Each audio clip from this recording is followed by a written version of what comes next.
বিষয়টা মাত্র দুটা অক্ষর, যে বিষয়টার নাম হচ্ছে ভয়। তো ভয় কাকে করব, কাকে দেখে ভয় করব, কেমন করে ভয় করব? ভয় করে কি ঘরে শুধু ঢুকে থাকবো, বাইরে বের হব না, এরকম ভয়? না, কার ভয়? আখাফুল্লাহ। কাকে ভয় করতে হবে? আল্লাহকে ভয় করতে হবে। যদি মানুষের জীবনে আল্লাহর ভয় না থাকে তাহলে ওই মানুষটা যে কোনো কাজ করতে পারে। যেমন ধরেন একটা ব্রেকবিহীন গাড়ি চালাতে গেলে যেমন যে কোনো সময় অ্যাক্সিডেন্ট করে দিতে পারে, সেই রকম একটা মানুষের ভেতরে যদি আল্লাহর ভয় না থাকে তাহলে সেই মানুষটা যে কোনো সময় যে কোনো পাপ করে ফেলতে পারে। যদি তার মধ্যে ভয় থাকে তাহলে তার দেহটাকে, আত্মাটাকে কন্ট্রোল করে চলবে যে এইরকম কাজটা করো না, আল্লাহকে দেখে ভয় করো, নাহলে তোমাকে আল্লাহ পাক রব্বুল আলামিন আযাবে গ্রেফতার করে নেবে। তো আল্লাহ পাক রব্বুল আলামিন সূরা আন-নাজিয়াতে বলছেন, ওয়া আম্মা মান খাফা মাকাম রাব্বিহি ওয়া নাহান নাফসা আনিল হাওয়া। ওই মানুষগুলো, কোন মানুষগুলোর কথা আল্লাহ পাক রব্বুল আলামিন বলছেন? আল্লাহ পাক রব্বুল আলামিন বলছেন যে মানুষগুলো আমার সামনে দণ্ডায়মান হওয়াকে ভয় করলো, তখন আল্লাহ পাক রব্বুল আলামিন বলছেন যে আমার সামনে দাঁড়িয়ে হিসাব দিতে হবে, এই বিশ্বাসটা রেখে যে আমাকে হিসাব দিতে হবে, রোজার হিসাব দিতে হবে, নামাজের হিসাব দিতে হবে, এই বলে যদি সে ভয় করে, আমার সামনে ভয় করাকে আল্লাহ পাক রব্বুল আলামিন বলছেন আমার সামনে দাঁড়ানোকে যদি সে ভয় করে এবং নিজের কুপ্রবৃত্তি থেকে নিজের নাফসটাকে বাঁচিয়ে নিতে পারে, তো আল্লাহ পাক রব্বুল আলামিন বলছেন ফাইনাল জান্নাতা হিয়াল মাওয়া, ওই লোকটার জন্য জান্নাতুল মাওয়া রয়েছে। জান্নাতুল মাওয়া, জান্নাত ভাইজান 8টা, জান্নাত 8খানা, তার মধ্যে একটা নাম হচ্ছে জান্নাতুল মাওয়া। যদি কোনো মানুষ আল্লাহকে ভয় করে, ভয় করে নামাজ পড়ে, রোজা করে, আল্লাহকে ভয় করে চলে, তাহলে আল্লাহ পাক রব্বুল আলামিন সূরা আজ-জামানে বলছেন ওয়ালিমান খাফা মাকাম রাব্বিহি জান্নাতান।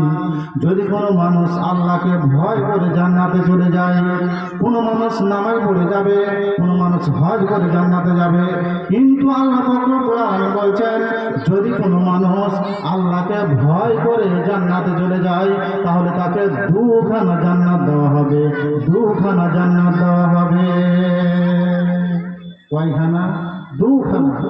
যদি আপনি আল্লাহকে ভয় করেন তাহলে কি লাভ রয়েছে আর কি লস রয়েছে?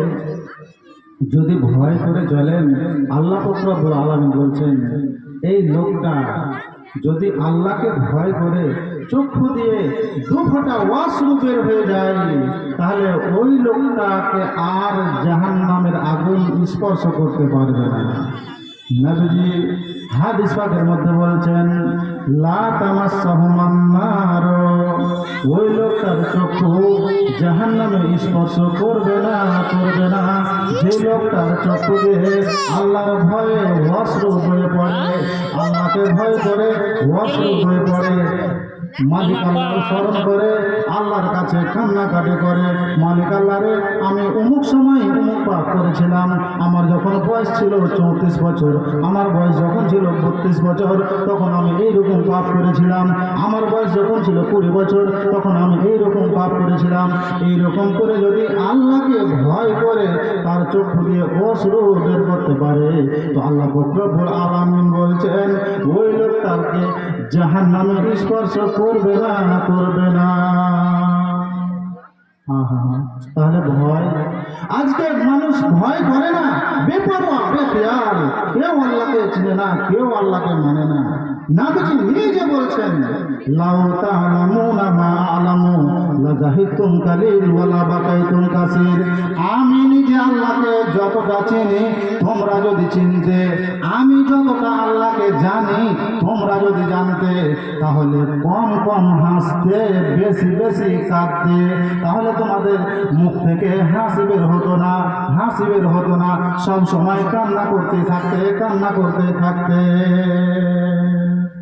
আসলে আমরা আল্লাহকে চিনি না, আসলে আল্লাহকে চিনি না। আল্লাহর কি ক্ষমতা, আল্লাহ কি আযাব দেবেন।